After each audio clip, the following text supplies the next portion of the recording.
Bonjour à tous et à toutes.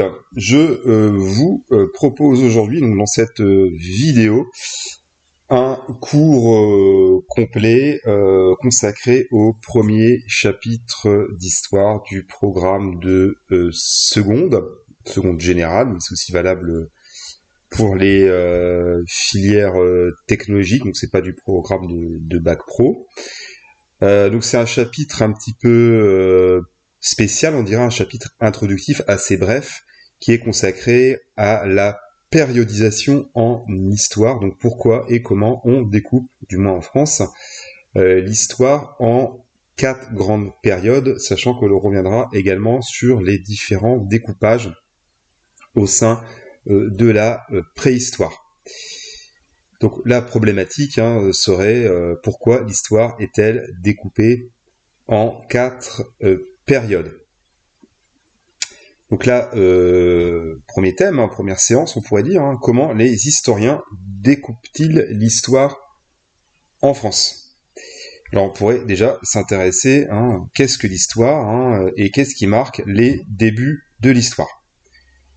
Alors l'histoire, on pourra là pour le coup mettre une majuscule, donc commence pour les chercheurs avec l'invention de l'écriture. On est là en Mésopotamie vers 3300 avant notre ère. Avant, bien sûr, il y avait des sociétés humaines. Il y avait un début d'organisation humaine avec notamment les premiers villages, le début de ce qu'on appellera la sédentarisation, donc le fait d'habiter dans des lieux fixes, à l'inverse du nomadisme. Sauf qu'à l'époque, les humains n'écrivaient pas, du moins il n'y avait pas d'écriture. Donc il y avait bien sûr des peintures rupestres, c'est-à-dire des peintures notamment à l'intérieur des grottes. Bon, il y avait d'autres, on suppose d'autres façons aussi de faire de l'art, mais on n'a pas conservé. Voilà, on a conservé surtout ce qui était peint à l'intérieur des grottes, du fait, que les grottes étaient isolées, on dirait des intempéries et de l'érosion du temps. Donc, en tout cas, de manière conventionnelle, c'est l'invention donc de l'écriture qui marque le début de l'histoire, parce que les chercheurs ont des traces, des récits, des événements à partir de cette époque.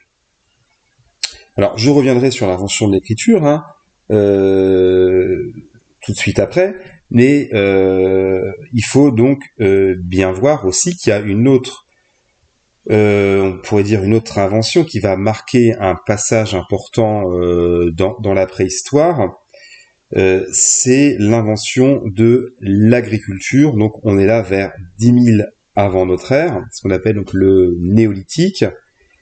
Et l'agriculture, donc quand on parle de l'agriculture, c'est le fait de cultiver notamment des céréales ou de domestiquer notamment à l'époque chèvres, moutons, bœufs, etc. Et donc l'agriculture va inciter les hommes à se fixer, parce qu'avant c'était des chasseurs-cueilleurs, donc ils étaient nomades, ils suivaient les troupeaux en fonction des saisons. Et donc là, les communautés humaines vont commencer à se fixer, notamment au Proche-Orient, Proche et Moyen-Orient, donc en gros, ce qu'on appellera le croissant fertile, c'est les régions de l'Irak et de la Syrie actuelle, grosso modo. Donc l'agriculture est inventée à cette période-là, donc vers 10 000 avant notre ère. Elle va se diffuser par vagues successives jusqu'en Anatolie, donc la Turquie actuelle, et également en Chine également, ainsi que en Amérique un peu plus tardivement, mais bon, je vais rester focalisé pour l'instant sur le Proche-Orient. Et donc c'est au Proche-Orient, on avait parlé donc de la sédentarisation, qu'apparaissent les premières villes, ce qu'on pourrait appeler les premières cités, vers 8000 avant notre ère. Là aussi, on y reviendra tout de suite après. Et donc cette période, donc il y a un peu une transition, parce que c'est encore, on dirait officiellement la préhistoire, il n'y a pas encore l'écriture, mais il y a des sociétés très organisées, il y a des villes qui se constituent, il y a des États, il y a des rois, il y a des guerres. Voilà, donc on pourrait dire que c'est une période un petit peu transitoire. C'est pour ça que parfois on l'appelle la proto-histoire. C'est-à-dire, c'est pas tout à fait la préhistoire, c'est pas encore l'Antiquité. Donc c'est ce qu'on appellera la proto-histoire. C'est presque l'histoire.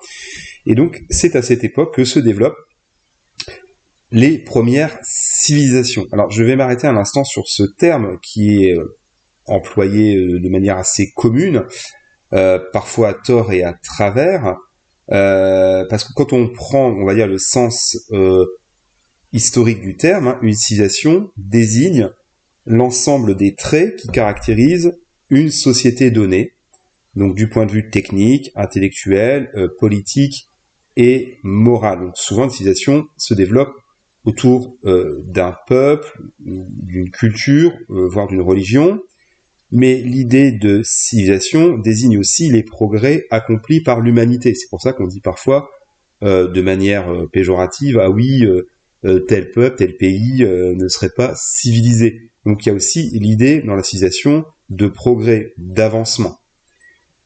Alors, il existe, selon les historiens, des dizaines et des dizaines de civilisations à travers l'histoire.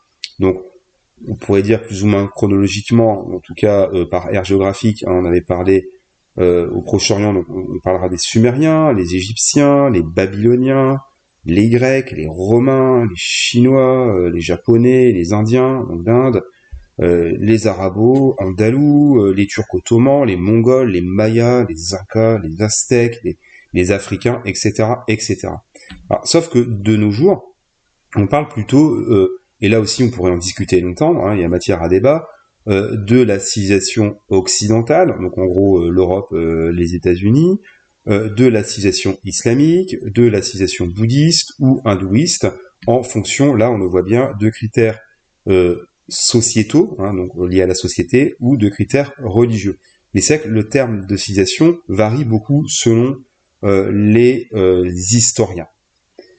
Alors on reviendra sur la préhistoire tout de suite après.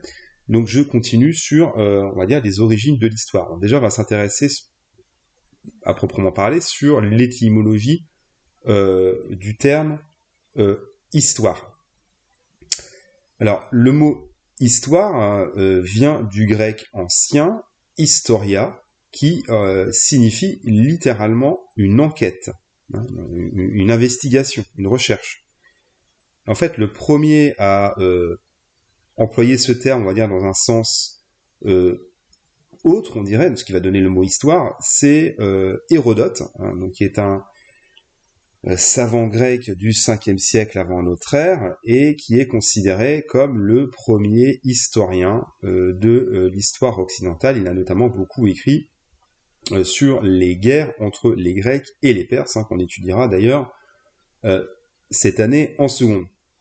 Donc le mot histoire est introduit dans la langue française au Moyen-Âge, hein, au début du XIIe siècle, sauf que on pourrait pas trop parler d'historien à l'époque, parce que j'y reviendrai tout le long de l'année, mais enfin le terme d'histoire signifie quand même l'idée d'une science. On doit être neutre, objectif, hein, on a le recul nécessaire pour parler des événements. À l'époque, on parlera plutôt de chroniqueur. Hein, ça vient du mot chronos, hein, qui signifie le temps en grec.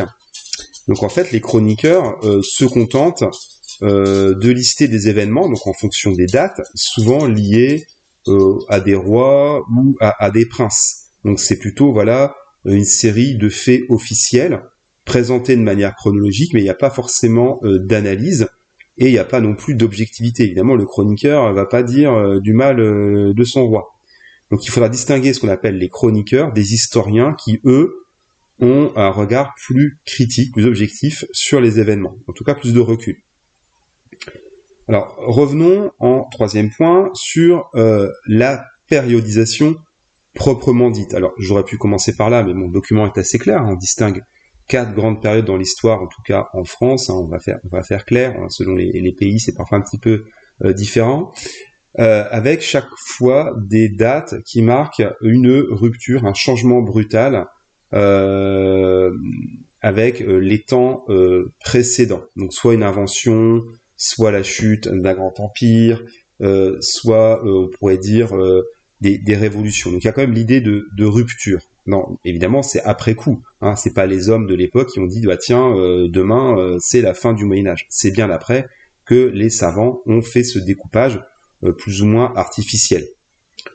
Alors, au XVe siècle, ce qu'on appellera en tout cas la fin du XVe, le début de la Renaissance, les savants humanistes, là aussi c'est des thèmes de seconde, pour l'instant je laisse un peu de suspense que ce sont des savants humanistes, mais enfin en tout cas voilà, les savants de la Renaissance sont les premiers à distinguer l'Antiquité des temps modernes, parce qu'en fait, à l'époque, on redécouvre l'œuvre des grands savants, des grands philosophes de l'Antiquité gréco-romaine. Donc on comprend que l'Antiquité, les temps modernes, ce n'est pas la même chose. Puis à partir du XVIe siècle, au moment donc où la Renaissance s'épanouit notamment en Italie, se diffuse l'idée en fait d'un temps intermédiaire entre l'Antiquité et ce qu'ils appelleraient les temps modernes. C'est ce qu'on appelle maintenant évidemment le Moyen Âge ou époque médiévale. Donc ce terme est apparu la première fois en 1572 chez un chercheur italien, en tout cas un savant italien, ce qui signifie donc entre deux âges, comme pour évoquer, on va dire, de manière péjorative cette période-là, qui serait une espèce de période charnière, une espèce d'âge sombre entre l'Antiquité et les temps modernes. Après, évidemment, on peut en discuter parce que c'est aussi, c'est largement remis en cause. On y reviendra là aussi tout au long de l'année. Alors, pour revenir au Moyen-Âge, l'adjectif, quand on parle de l'histoire, on dira plutôt médiéval, on dira, voilà, l'art médiéval, un château médiéval. Alors, le mot moyenâgeux existe, mais il a un sens péjoratif. Ça se dit, par exemple, quand on décrit, je sais pas moi, une scène, un lieu, c'est moyenâgeux. Ça veut dire, oui, c'est sombre, c'est violent, parfois un peu synonyme aussi de gothique. Donc, il y a un sens, on va dire, péjoratif en soi. Quand on parle du Moyen-Âge en tant que période, pour l'adjectif, on dira médiéval. Alors, au XVIIIe siècle, l'histoire commence à se former en tant que discipline scientifique, et c'est à l'époque que se développe l'idée d'une périodisation. Et au XIXe siècle, le fameux historien Jules Michelet, donc qui a beaucoup écrit sur la Révolution française, est le premier à distinguer ce qu'on appellera l'époque contemporaine, c'est notre temps, qui commence en 1789, donc avec bien sûr le début de la Révolution française, donc ce qui marque la fin des temps modernes. Donc on y reviendra parce que les dates proposées ne sont pas toujours les mêmes selon les pays, que ce soit en Allemagne, en Angleterre, aux États-Unis, et je parle pas, imaginez, pas de la Chine ou du monde arabe, on va pas avoir forcément les mêmes découpages. Donc ça, c'est le découpage, on va dire, officiel de l'histoire en France, et bon, certes dans d'autres pays, mais en tout cas, j'insiste, c'est bien en France. Alors, je ne reviens pas sur les événements qui marquent les périodes, on aura bien l'occasion tout au long de l'année de les évoquer, et je pense qu'ils sont assez clairs sur le document. Alors, revenons rapidement sur la perception donc du temps en histoire. Alors, dans l'Antiquité, donc la mesure du temps se fait d'abord avec des appareils assez rudimentaires, mais en tout cas à nos yeux, mais qui étaient assez pointus pour l'époque, avec notamment la clepsydre et le sablier. Donc, comme son nom l'indique, le sablier fonctionne avec des grains de sable qui s'égrènent, et la clepsydre, c'est le même genre de système, mais avec de l'eau. Ce qui permettait, avec une graduation, etc., de mesurer le temps sur des périodes assez courtes, mais bien sûr, ces outils sont peu précis sur de longues périodes.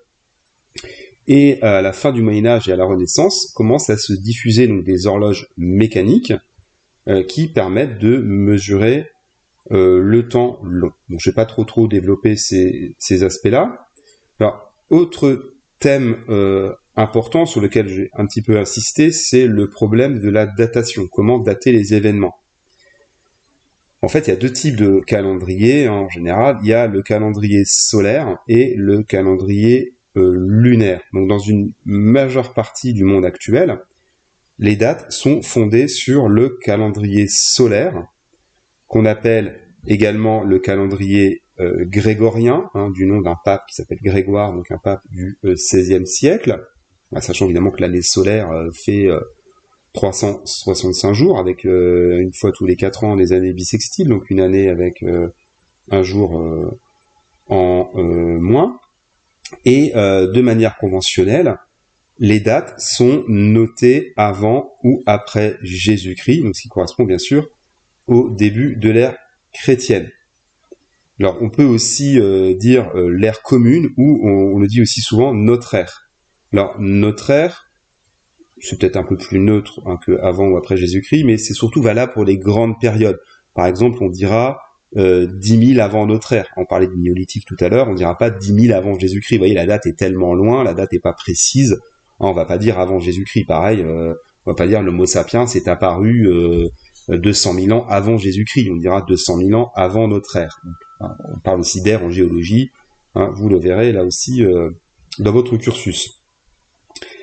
Alors, il existe bien sûr d'autres calendriers, notamment le calendrier lunaire, comme le calendrier islamique, donc qui est basé sur l'hégire, donc c'est lié bien sûr à l'histoire du prophète Mohammed. Et donc dans le calendrier islamique, par exemple, nous sommes dans l'année 1444.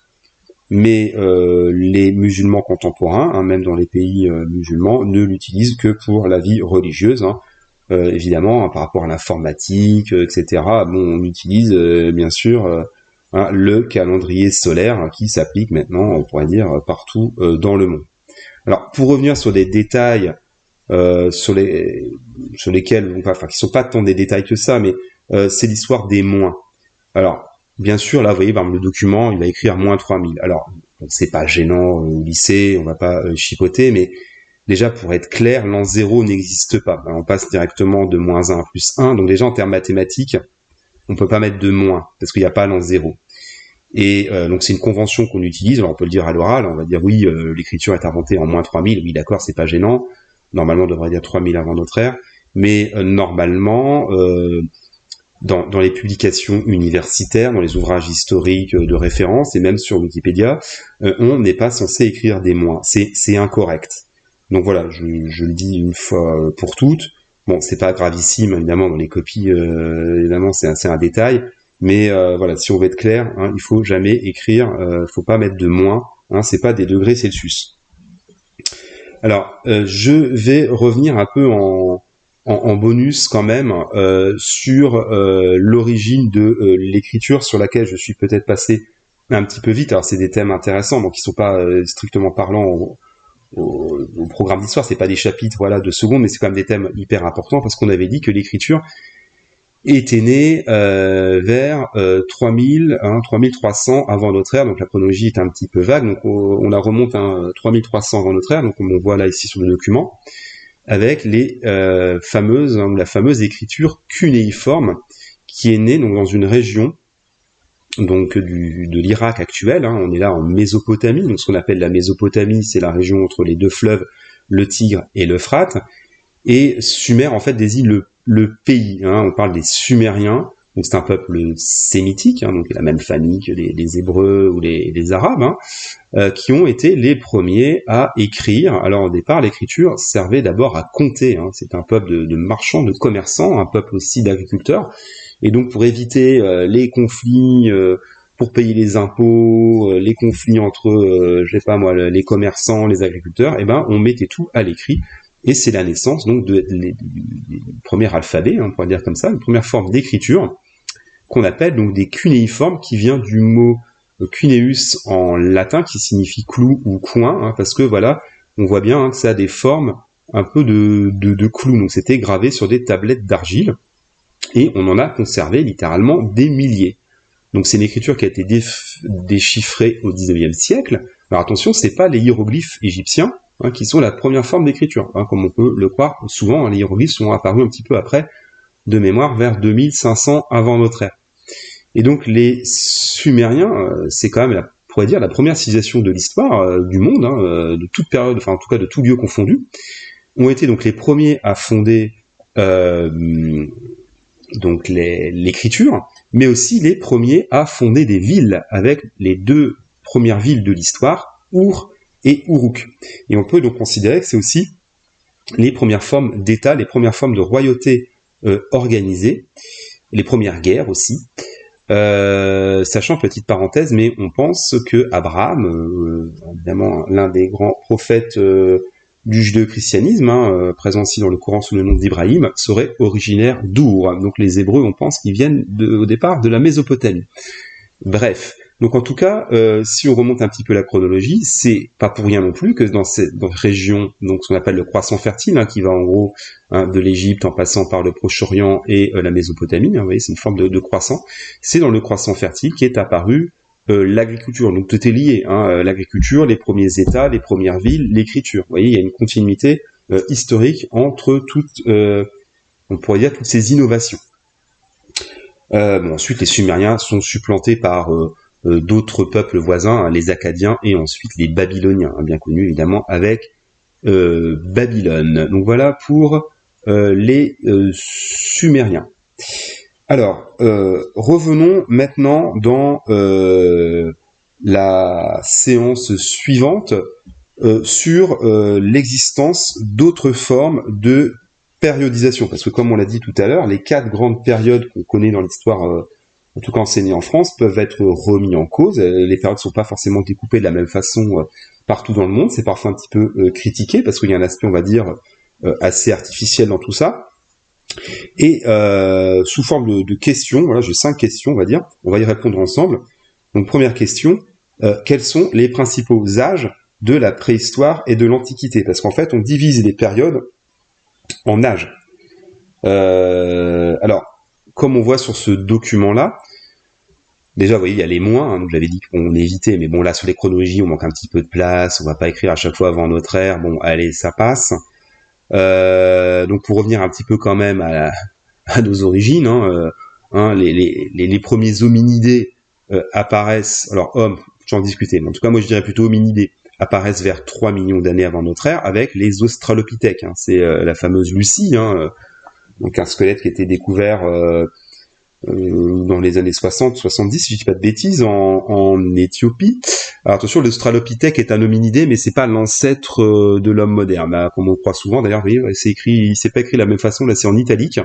Donc Australopithèque, c'est voilà, c'est pas notre ancêtre, c'est une autre espèce, une autre branche, mais enfin en tout cas il y a un tronc commun, les primates, on descend du singe, dernière nouvelle. Donc bref, en tout cas, à partir de 2 millions avant notre ère, apparaît, on pourrait dire, notre premier ancêtre, c'est l'Homo habilis, habilis parce que il est habile de ses mains, il sait tailler les pierres, c'est les premiers outils. Ensuite, on a l'Homo erectus, qui lui va maîtriser le feu et qui va commencer aussi à migrer en Asie et aussi en Europe, et il va donner d'ailleurs une des branches l'homme de Néandertal, donc qui est un peu le cousin de l'Homo sapiens. Alors qui apparaît, bon la chronologie est pas forcément très claire, mais l'Homo sapiens apparaît bien avant, il apparaît vers moins 200 000. En fait, là ils ont mis moins 50 000. Bon, je sais pas trop pourquoi ils ont mis cette date-là, mais bon en tout cas l'Homo sapiens apparaît plutôt vers moins 200 000 et il arrive en Europe vers moins 50 000 et c'est là où justement il va supplanter son cousin l'homme de Néandertal. Donc vous voyez comme on voit ici, maîtrise du feu l'Homo erectus et les peintures de Lascaux, donc pour donner un petit peu un repère, donc les peintures rupestres dont je parlais en début de chapitre. Lascaux c'est bien sûr en France, en Aquitaine. De mémoire c'est vers j'allais dire 25 000 avant notre ère. Donc c'est plutôt la fin de la préhistoire. Donc l'agriculture, j'en parlais tout à l'heure, entre moins 10 000 et moins 8 000, donc ça apparaît pas au même moment partout dans le monde évidemment, et les premières formes d'écriture. Donc je reviens aux grandes périodes de la préhistoire, parce qu'on va distinguer dans la préhistoire 2 grandes périodes, donc il y a le paléolithique et le néolithique. Donc le paléolithique, littéralement paléo ancien, lithique, ça vient du grec lithos qui veut dire la pierre, donc on pourrait dire l'âge de la pierre ancienne, on l'appelle aussi l'âge de la pierre taillée, c'est-à-dire en gros on est capable à l'époque de traiter notamment le silex, de faire des outils, des armes, et on est là à peu près, on voit ici vers 2 millions avant notre ère. Ensuite, on a le néolithique, qui est lui beaucoup plus bref, mais qui est une période décisive, c'est vraiment une révolution, ce qu'on pourrait appeler aussi la proto-histoire, avec la naissance de l'agriculture, on l'a vu tout à l'heure, et ensuite la naissance de l'écriture. Alors pour revenir à l'étymologie, néo, bien sûr nouveau, les lithos la pierre, donc l'âge de la pierre nouvelle, ce qu'on appelle aussi l'âge de la pierre polie, parce qu'on est capable de travailler beaucoup plus finement la pierre, hein, elle est plus simplement taillée, elle est polie, donc on arrive à avoir des outils, des armes beaucoup plus efficaces. Ensuite, pour être tout à fait complet là-dessus, dans cette période qu'on va appeler la proto-histoire, hein, qui est une période, on va dire, assez vague, hein, entre moins 3000 en gros et moins 1000 avant notre ère, du moins pour l'Europe, hein, on va distinguer 3 âges, mais là c'est lié aux métaux. C'est ce qu'on appellera l'âge du cuivre, donc on est là vers 4800 avant notre ère, le cuivre qui est un métal relativement peu solide, mais qui permet déjà de faire des bijoux, des armes, des ornements. Ensuite, on aboutit à l'âge du bronze, donc vers 3000 avant notre ère. Donc le bronze qui commence à être travaillé, on va dire, au Proche et au Moyen-Orient. Le bronze qui est un mélange de cuivre et d'étain, donc c'est un peu plus solide que le cuivre, ce qui permet notamment de faire des armes et des armures plus solides. Et ensuite, on a l'âge du fer, vers 1000 avant notre ère, le fer qui est beaucoup plus dur à travailler, hein, parce que bien évidemment on trouvait du fer assez facilement, hein, mais c'est un minerai qui demande des fours à très très haute température, hein, plus de 1000 degrés, donc il n'avait pas la technologie à l'époque pour le travailler. Donc l'âge du fer est plus tardif, hein, ce qui permet d'avoir des armes beaucoup plus solides, hein, et notamment aussi des outils, hein, pour l'agriculture. Donc on est vers 1000 avant notre ère, et ensuite ça va se diffuser à partir en gros de moins 500 dans toute l'Europe. Donc c'est parfois un peu complexe ces histoires d'âge, parce que ça dépend de l'où on regarde. C'est-à-dire que l'âge du cuivre n'est pas le même en Europe qu'au Proche-Orient ou qu'en Afrique. Exemple, en Afrique ou en Amérique du Sud, ils ignoraient le fer. C'est-à-dire même là, à notre Moyen-Âge, on faisait des armes en fer, et ils ignoraient le fer. Donc en fait, les âges, ça dépend de où on parle. C'est ça un petit peu, on va dire, la complication. Bon, je vais pas trop insister sur la préhistoire, mais enfin retenez surtout paléolithique, néolithique, avec les inventions décisives. Hein. On parle de la révolution néolithique, hein, qui va permettre, on l'a vu, la sédentarisation, la création des premières villes, des premiers États, et également de l'écriture. Alors, je reviens sur la chronologie proprement dite, avec d'autres formes, on va dire, de périodisation, d'autres formes de découpage, hein, notamment chez les Allemands ou les Anglais, avec certains historiens qui font terminer l'Antiquité, non pas en 476, donc avec la chute de l'Empire romain d'Occident, hein, sous les coups des invasions barbares, mais en l'an 800. Et l'an 800, c'est une date facile à retenir, une date connue, hein, c'est bien sûr le sacre impérial de Charlemagne. Parce que beaucoup parlent, en gros, pendant 400 ans, de ce qu'on appellera l'Antiquité tardive. C'est pas encore le Moyen-Âge, hein, c'est pas encore le temps des chevaliers et des châteaux forts. C'est un âge, ce qu'on appellera parfois un âge sombre, pendant 400 ans, une période transitoire entre l'Antiquité et le Moyen-Âge, ce qu'on appelle l'Antiquité tardive, parfois aussi les âges sombres, ou Dark Age en anglais, et ce qui marque la fin de cet âge sombre, le début du Moyen-Âge, d'un renouveau. On parlera aussi du renouveau carolingien. Donc, les Carolingiens, c'est bien sûr la dynastie de Charlemagne. Donc l'an 800 peut être vu aussi, hein, comme une date clé, une date charnière, qui marque le début réel du Moyen-Âge. Alors, il y a d'autres historiens aussi, notamment là aussi anglo-saxons, qui proposent un autre découpage pour la fin du Moyen-Âge, donc vous voyez qui correspond à 1492, donc découverte de l'Amérique, bien sûr, en fait, avec la date de 1453, qui est là aussi une date clé de l'histoire, qui correspond à la prise de Constantinople, donc la future et actuelle Istanbul, bien sûr, par les Turcs ottomans, ce qui marque la fin de l'Empire byzantin, qui est en fait l'héritier de l'Empire romain d'Orient. Donc tout ça, on verra là aussi dans le programme de seconde.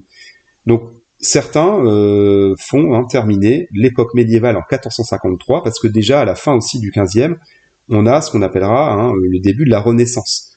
Donc 1492, c'est une date symbolique parce que voilà, les Européens mettent le pied en Amérique, mais on peut faire remonter les temps modernes à un petit peu plus en avant. Alors, pour revenir aussi à d'autres formes de découpage, on peut aussi, alors selon évidemment, enfin il y a de centaines d'exemples, mais découper l'histoire en fonction des dynasties également. Donc une dynastie, c'est bien sûr une famille royale. Alors rien que pour l'histoire de France, du début du Moyen-Âge à l'époque moderne, on va distinguer 5 dynasties. Donc on peut aussi découper le Moyen-Âge et les temps modernes en fonction du pouvoir, on dirait, de qui incarne le pouvoir, avec on les connaît dans l'ordre chronologique. Tout d'abord les Mérovingiens. Donc les Mérovingiens, c'est ceux qui c'est en gros les Francs qui envahissent la Gaule, les pères de la France telle qu'on la connaît, avec bien sûr Clovis qui se fait baptiser. Donc les Mérovingiens. Mérové, c'était le nom d'un ancêtre de Clovis. On aurait pu les appeler les Cloviciens, mais non, on les appelait les Mérovingiens. Ensuite, on a les Carolingiens, on l'a vu avec Charlemagne à partir de l'an 800. Ensuite, on a les Capétiens, donc à la fin des années 900. Alors les Capétiens ont donné des rois illustres, le plus connu étant Saint-Louis. Et on a ensuite au XVe siècle les Valois, donc c'est une branche cousine des Capétiens, avec le plus connu des Valois, c'est François Ier, celui qui a fait construire les châteaux de la Loire. Et ensuite on a une autre famille qui arrive au pouvoir en France. On est là, c'est Henri IV, on est là à la fin du XVIe siècle, les Bourbons, avec le plus connu d'entre eux, qui est le petit-fils d'Henri IV, c'est bien sûr Louis XIV. Donc j'aurais pu citer maintes et maintes exemples, mais on peut découper aussi l'histoire de tel ou tel pays en fonction des dynasties. Alors, à voir aussi qu'on peut, à l'intérieur même, par exemple, d'une civilisation, faire des découpages. Je vais prendre un exemple qu'on verra un petit peu cette année-là aussi. Pour l'histoire grecque, on va distinguer 4 périodes. Dans l'Antiquité, bien sûr, on va distinguer l'époque archaïque, l'époque classique et l'époque hellénistique.